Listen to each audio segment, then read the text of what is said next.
Three, two, one, whatever. All right. Hi, I'm Steve Truax. Nice to meet y'all. I'll be doing a presentation on project discovery tools. Does anybody have chickens? Okay, so if you have any questions, if I start talking too fast, too slow, hand raise, throw a chicken at me, whatever, because I get nervous, I talk really fast. So this could either be an hour-long presentation or it could be a 10-minute presentation.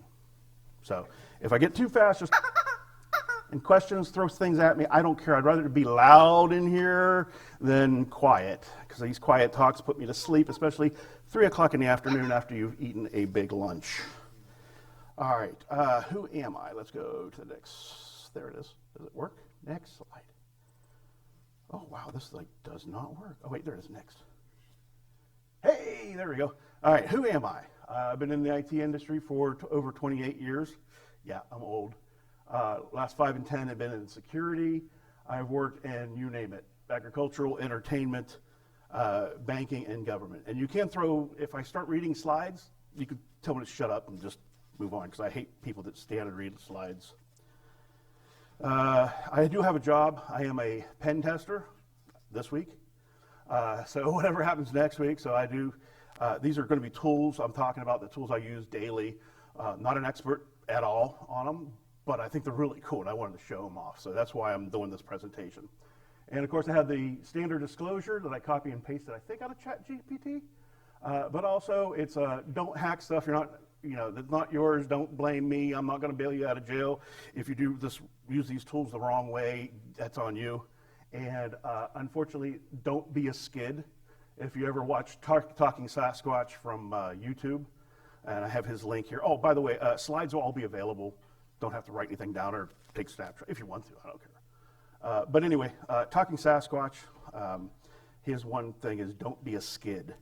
And I did ask him permission. He actually really requested quickly back and said, yeah, you could use that for it. So cool, he knows about us now. And if you know Talking Sasquatch, he does a lot with flipper zeros and single board computers and cheaper ways to make flipper zeros, and it's always cool. This is my website, if you can see it in the blue, steventruax.com. You can go to my GitHub and get all the slides. They will be available.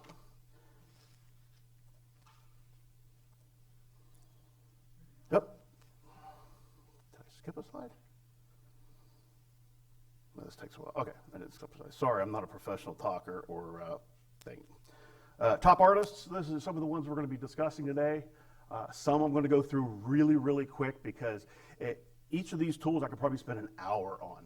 These tools are so advanced and so configurable and everything that I could spend a whole hour on one, and if you don't tell me to shut up or throw a chicken at me, I will.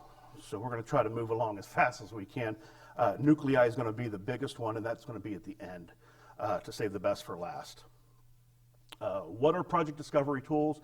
This is a free open source toolkit made by Project Discovery, and they have about I think the last time I read 130-ish repositories in their GitHub page, and they have every tool that you can think of in there, and if you haven't thought of it, they've probably got it in the works. A lot of the tools I'll look at, there's one specifically on here that I love to use. They changed the name of it literally like a week ago, and so I had to relearn all the different things on it. So let's move on here. What's cool, they're always under development, like I said.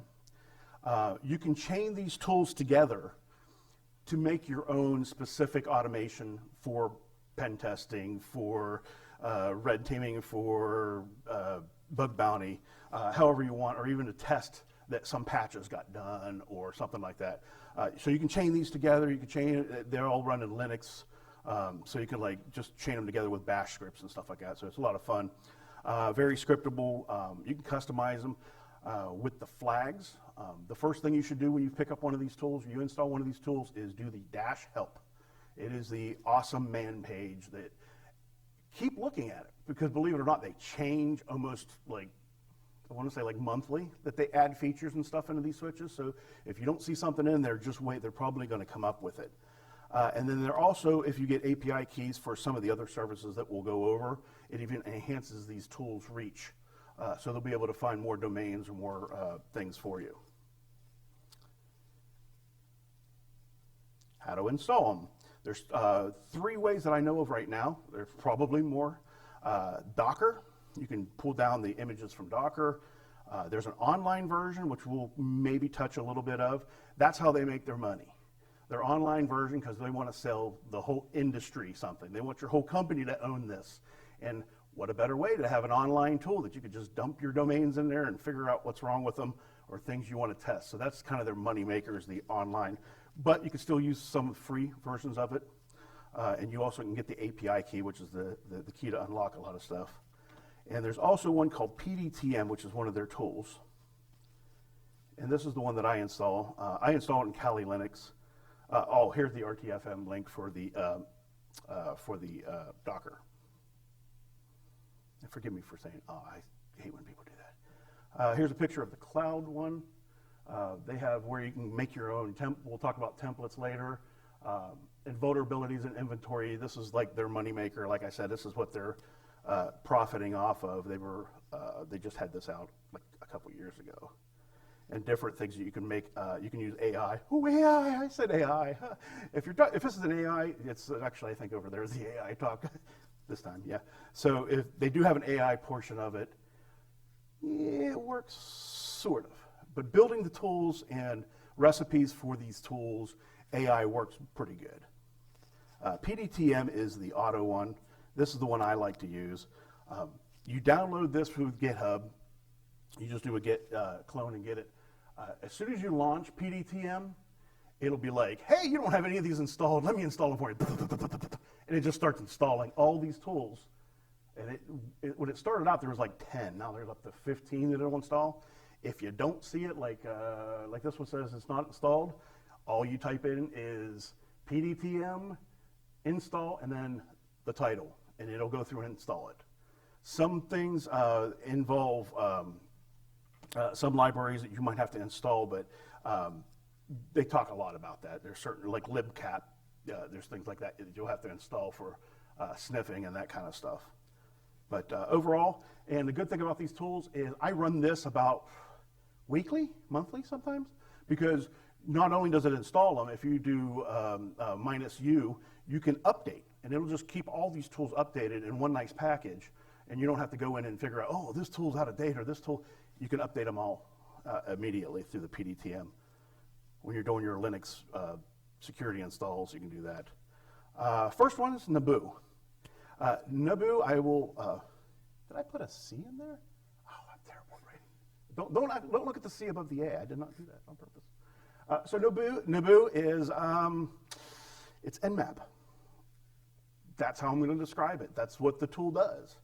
It does the same thing as Nmap does, but it has some better features. It's a lot faster.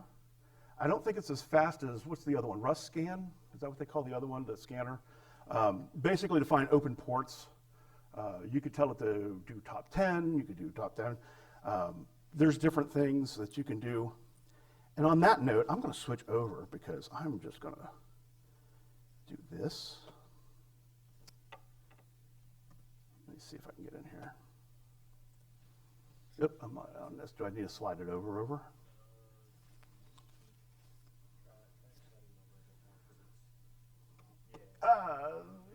We're getting there. Okay, so I'm going to have to look at a different screen here. That's okay, as long as I can get to here. Okay, so we're going to look at Naboo, and I'll just do it with this one here. Have a clear screen. This is going to make this fun, because I can't type a command. Okay, so we'll look at Naboo, and I'll do the help. I think it's -H or ELP. There we go. Now here's the help files that all these tools will have. A lot of them will have similar. There we go. Will have very similar flags in them. Some like the Naboo's looking for your host. It's looking for. I want to step out here because I really can't read this myself. So these are things you can put the output and send it to another tool. You can create it into you could export JSON out of it. You could tie it to other tools. You can do complete lists of domains. You can do different strings. You can look for different things. Now the port configuration, yeah, you could do top ports, top 100 ports, top 50 ports, ports between here and there, everywhere. So it has a lot that Nmap does. And what's the cool part, and I did not put it in a slide, but what's the cool part is you can run Naboo, but say you have an Nmap script that you want to run with it, you can actually put the Nmap script into the Naboo and run it right next to each other or pass stuff in between, which is kind of cool if you're really into Nmap. All right, now let's try this again. Now let's see if I can get back to. I guess I should have practiced this before. Okay, we'll go to the next one. Okay, Katana. Katana I don't use a whole lot, but it's kind of a cool tool.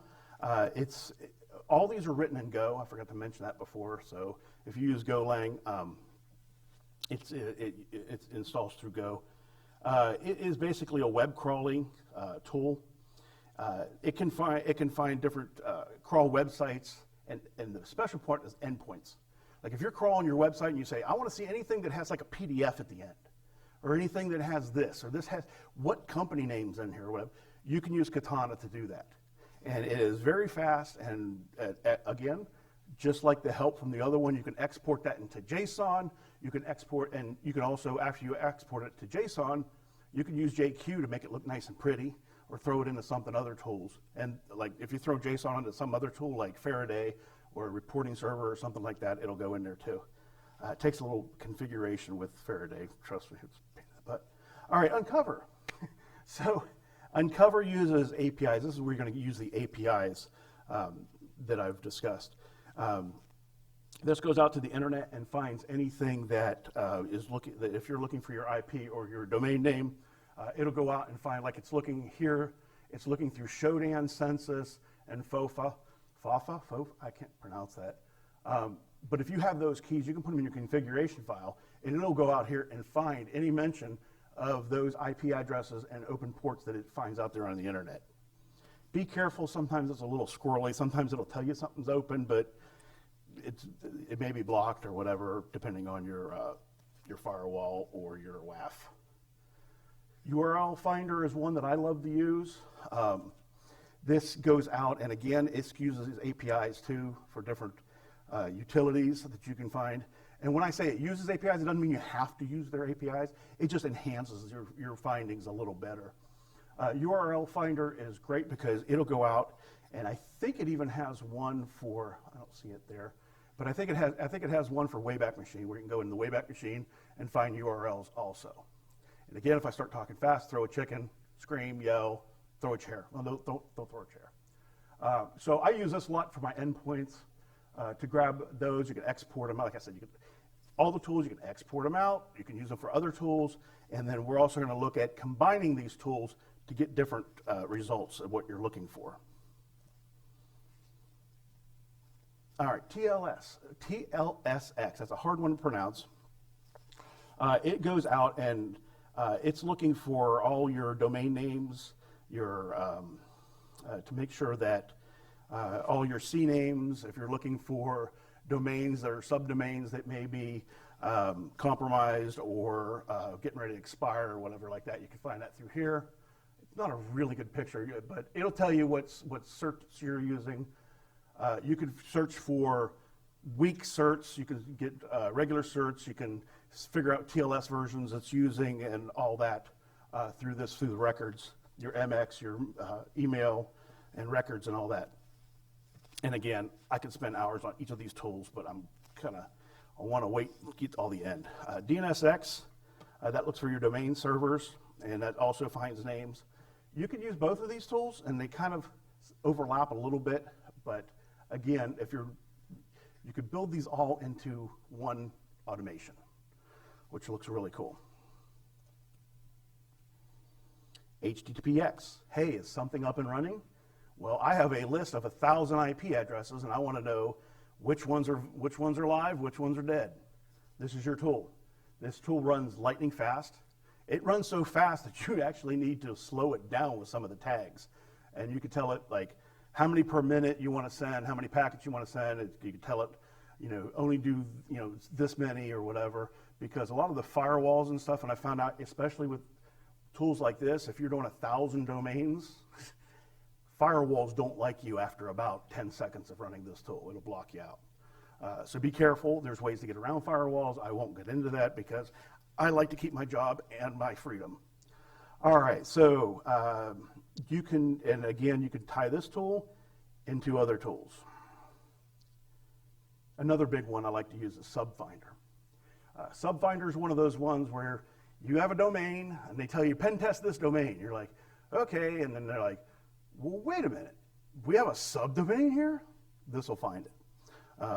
I use it quite a bit as, like I said, to tie these tools together. Subfinder, it was the same as, there's a bunch of tools out there that do the same thing, but Subfinder is a really quick one and it runs really fast to find those hidden domains that you don't know where they're at. And sometimes they're janky. Sometimes, like, say you use Subfinder and you find a cool domain, well, let's run it through HTTPX to find out if that domain's even live. Because a lot of times you'll get stuff from Subfinder and it'll be like, you get over to HTTPX and be like, 404 done, or 500 or whatever. And so that's how I'm trying to explain how the tools work together. But you'll see some overlap. And I did not bring a drink. Okay, let's see here. Next one, VulnX. So this is the one that got changed like a week ago, the name of it.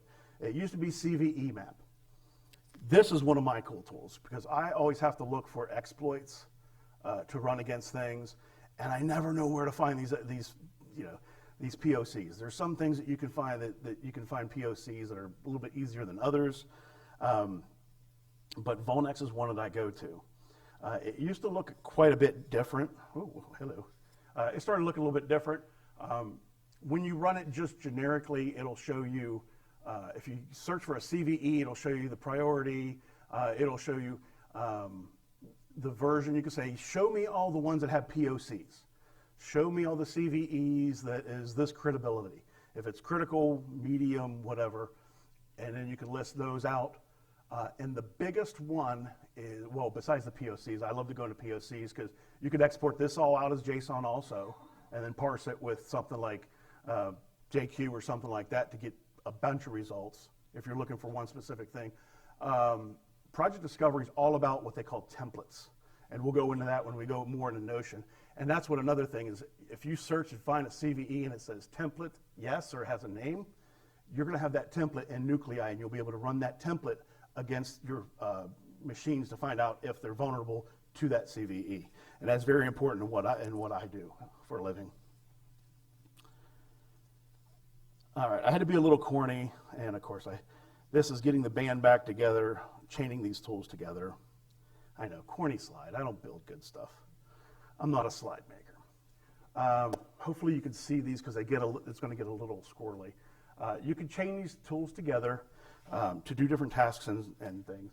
Like this one here is running 3 of them. It's running subfinder -D, which means for domain, and then I put in the domain name, and then I use the pipe symbol, and I pipe that to the HTTPX, which is SC, is the status, and then I throw it through URL Finder.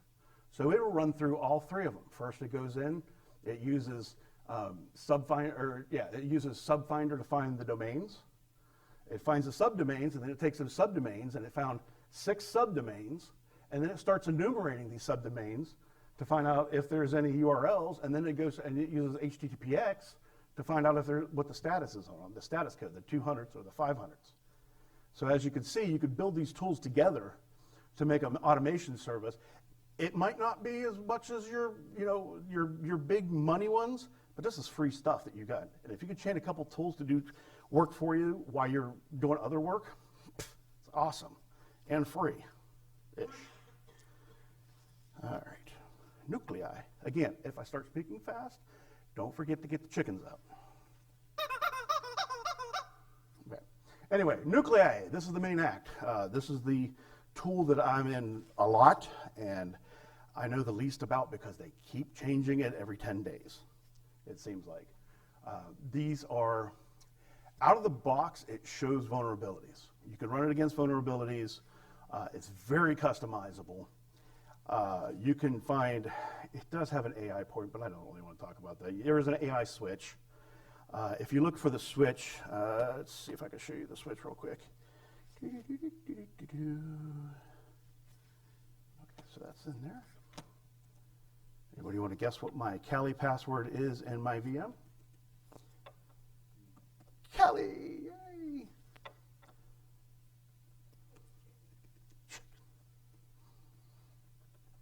That was my lunch. No, it wasn't actually. Okay, so that was, make sure I'm spelling this right. Did I not make it? It didn't go right. Come on. Well, its help file is ginormous. Oh, there he is. Okay. I guess enter helps in these things. Huh? I hate it when I'm nervous. So that last help file wasn't very long. Look at this one. Yeah, I'm making a whole crowd of people look at the help file. Yeah, awesome. So like I said, they've got workflows. Nuclei works on what they call templates. Templates are basically YAML files, which is, next slide, I think, that I hid behind the other one, which I'm going to pull back over here. Okay. So they work on templates that are YAML files. They're built files that you use for scanning your domains or your URLs or things that you've made with the other tools that you found with your other tools that you used. This is what a nuclei template looks like, basically. You have matchers. So like the base URL would be your URL. You got payloads that you can use in there. You can fuzz for certain words and activities and that kind of stuff you can throw in there. Matchers are an important one. So if you're scanning for one specific thing, the new CVE comes out. There's no other, Tenable hasn't put something out yet. CrowdStrike doesn't know what the heck's going on. You could build your own CVE. And again, you could go back into the online version with the AI. I hate using AI, and you could say, build me a nuclei template from the CVE. And it'll spit one out and say, here, you can use this one. Be careful. Some of the stuff that they build is garbage with the AI stuff. But if they have it normally using that BoneX CVE map, if they have that in the repository, then it's good. The AI stuff's just a little flaky to me. Mileage may vary.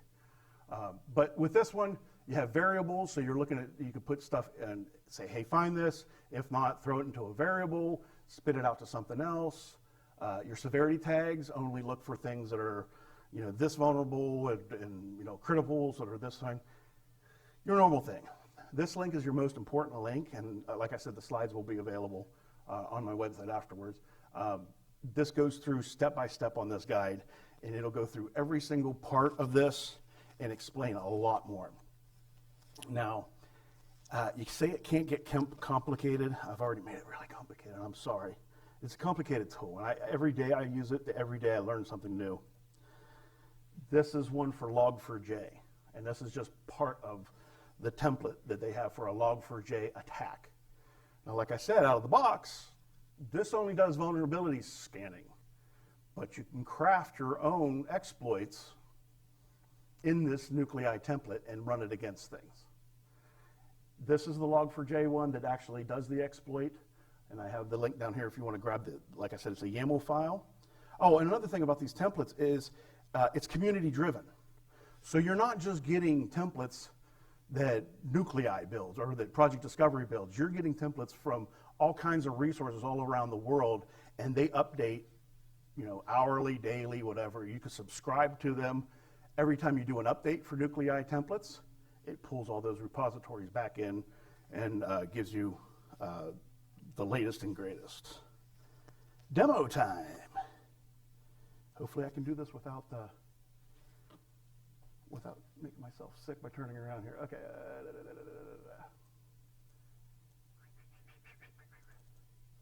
Pay no attention to the man behind the curtain here. This is going to be really difficult. Why is it so? Oh. That's what happens when you use the wrong laptop. Wait on you. Come on. Maybe we won't have a demo. Come on. Did I not hit enter? Oh, I did not. I guess I got to do a double enter on this one.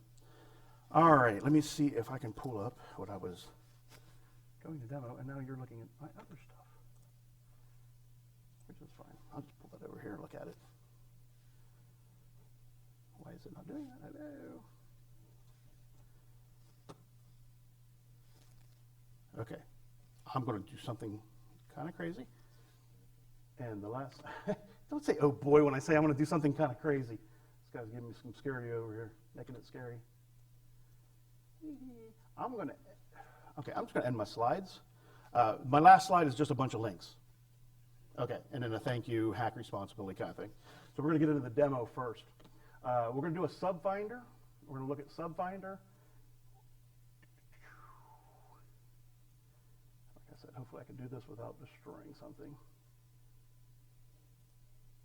And so basically what we're doing is we're going to scan this domain, example.org, and run subfinder on it to show some of the tools. It went out and found, and you see how fast that went, and this is live examples. So it found 2 domains that we can do. There's got to be a better way to do this. Hold on. Let me exit the...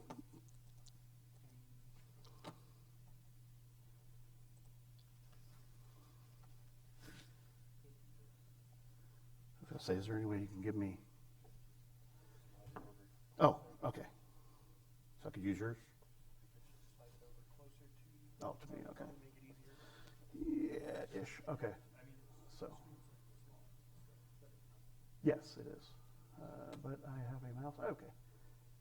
Note, when you do presentations, make your mouse a lot bigger.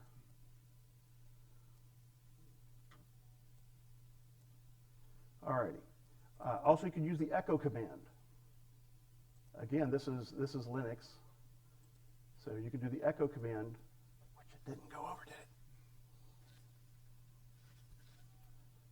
And like I said, I'm sorry, this works so much better at the hotel. You can even look at the behind the scenes there. Hey, there we go. So here I'm going to use an echo command, and I'm going to use example.com, throw it in subfinder to find all the subdomains, and then I'm going to use HTTPX to find out the status of all the domains. Fingers crossed. And make sure I hit enter twice.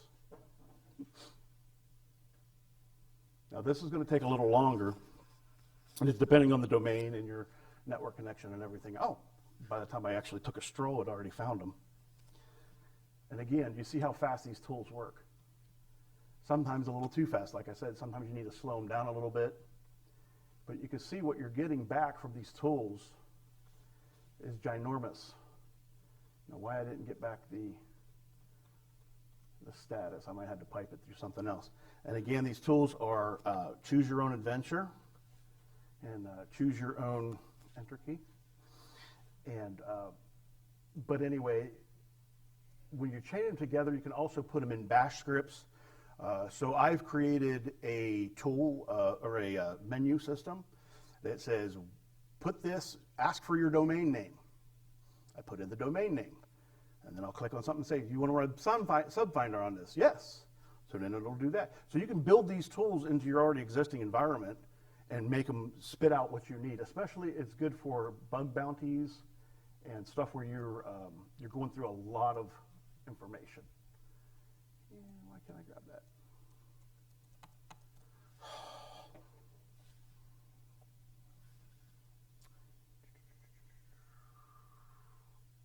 We'll do that one. All right. So examples. So nuclei. Cross your fingers that this works. I have DVWA on another VM on an environment in my laptop. So we're going to launch this nuclei. Just to explain a little bit of what I'm doing is I'm launching the U is just the URL. Now this is the basic nuclei feature This is just the basic one out of the box is what it runs. And I might have to kill it in a minute if it destroys my VM. So nuclei uses templates, and you can choose nuclei to point to where your templates are. There's a standard set of templates that are in there. So you can have CVEs. Say I wanted all the CVEs for 2021, and I want to run them against a target. You would use nuclei minus U, put in the URL, and then minus T, and show where the templates are. Or you could pick one template, or you could pick multiple templates. So the templates are the core. They're the core of what you want to find. And you can run things, say, oh, well, all of our systems are patched against this. Really? Well, give me the names of the systems, and I go in there using a tool like Volnex to find out if that template's in there. And it says, oh, yeah, that template, yeah, we found that template. We have a nuclei, it has a template for that. So then you can go in the nuclei and run that template against it. Here I didn't find anything. It's probably because my VM died. And let me see if I can get you a decent view of it. Let's see. And I think, hold on one second, sorry. Live demos, everybody warns me against, and I still try to do them. Don't know why. Okay, so that one's running. Ah, that's what. So apparently my VM died. That's why it's not running it. Sorry I can't show the nuclei template running, but let me see if I can do let's see if I can find a soft target we can hit here.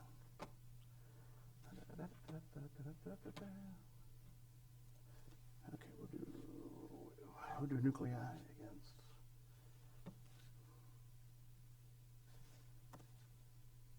See if it'll find it. No, it's still down. Okay. You can run it against IP addresses. You can run it against URLs. You can run it against. Oh, speaking of other tools that they have in here, here's one I used the other day. And it's funny because I keep finding like cooler things and cooler tools to look at. They change the repositories all day. I had a list of CIDR ranges. You need to pen test these CIDR ranges. And I'm like, crap. I don't want to have to figure out a tool and figure out all the IP addresses. They have a thing that shows CIDR. It's a CIDR map tool. And you can use a CIDR map tool, and it'll just spit out all the IPs literally in seconds. It's a great tool. And like I said, these tools have been used before, and they're in different other tools. It's just cool that they're all together and that they're free, and you can play around with them and not have to pay for them, which is the cool part. All right, we're going to try, what is it, example.org? And I believe these are hackable sites because they came up with the OWASP. So, you know, we all trust OWASP, right? Let's see what happens. And there we go. Now it's loading. It's showing how many templates that it's loading. It loaded 8,614 templates of the basic templates that it's running on that site. So again, it's using, it has an interact SH server, so you can have a server with this stuff and all the logs keeping, so you know what you're doing for legal purposes or if you just like to be nosy. I don't know if this is going to fire off or not, but we'll do another, however you do your. Come on, come on, come on. Once it comes up, if it comes up, it'll show you the vulnerability status in red. So if it's critical, it'll be red. Mediums are yellow, and I believe blue. Oh, here we go. So we found one. We found the WAF detect. It shows it's an Akamai server. This is an info. Infos are in blue. The critical vulnerabilities are in red, and it's going through finding your DNS. The infos are ones that are good to find out what's running on the background. It uses a version, I think, it used to use it, and I think it still does, a version of Wapalizer to find out what's running in the background. It also has tools that you can use to find out what's running in the background on the servers you're looking at, and it has different things that it can find. Hopefully it'll go through a little bit more here, and we'll see. So any questions why this is running? Hopefully I can explain some of this. Like I said, this is kind of like pay and play, or not pay and play. It's like free and play to build this stuff. And sometimes I screw it up. I've got to go back in and go, There's a lot of stuff in the help. There's a lot of stuff in ChatGPT about it. Building, let me show you the online version maybe. There's a lot of tools that you can use in there. Let's see. Let's see, come on. I'm linking some YouTube videos on the different tools that it uses. One project. Projectdiscovery.io. Okay, what are we looking at now? Okay, so it's still going through finding policies, your HTTP missing fingerprints and all that fun stuff. Let's see.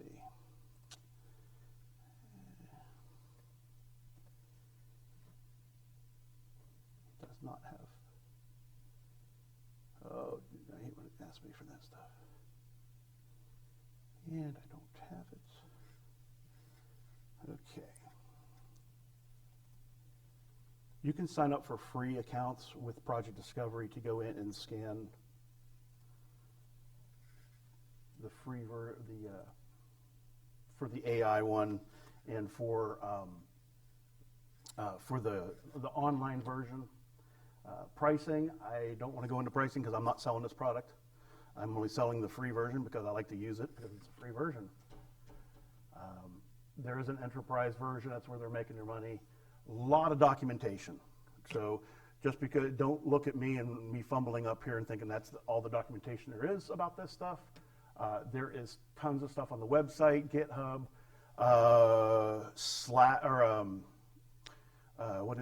Discord channel has a lot, and if you talk to the people in the Discord, they'll get back to you quick. And that's the people that are actually coding this stuff, and they can tell you what's going on. Templates and editor. They have an online version of a template editor where you can go in and build your own templates. This is better than what my slides were. I'm going to go over this one. So this is for you can do the CVIDs, you can do your reference points, you can do all that, and these are your, when you go in the template builder, you can choose what template, I don't have it loaded up, but you can choose what templates, say you went from 2017 you're looking for, it'll show you the YAML files. You can download those, you can share them with friends, take them to cocktail parties, if that's even a thing anymore, you know, whatever, and you can use those for your nuclei templates. Say your boss is like, we got to find out if we're vulnerable to this. Well, you can build one and then send it to the rest of your team and say, dude, run this on, you know, these machines so we can find out what's going on. There's cloud storage, there's AI assistance. You name it, these tools have it. You just got to, if you can't find it, just dig a little deeper, and it helps. A lot of flags and stuff like that. How am I doing on time? I am great on time because I speak way too fast. But I didn't get hit with the chicken, so that's good. Any other questions on tools? Yes, sir. Yes, I run nuclei a good bit in my day-to-day as well. Did I do a good enough job explaining it? Oh, fantastic. Okay, thank you. Because I'm bumbling. I'm not a good speaker. So a lot of the times we'll get to go ahead to run it, but certain templates will basically bombard the SOC. They'll get like 5,000 alerts, like the SMP Ghostman, for example. Like, yes. Like 5,000-ish like alerts for them. You know, 5,000 emails coming in.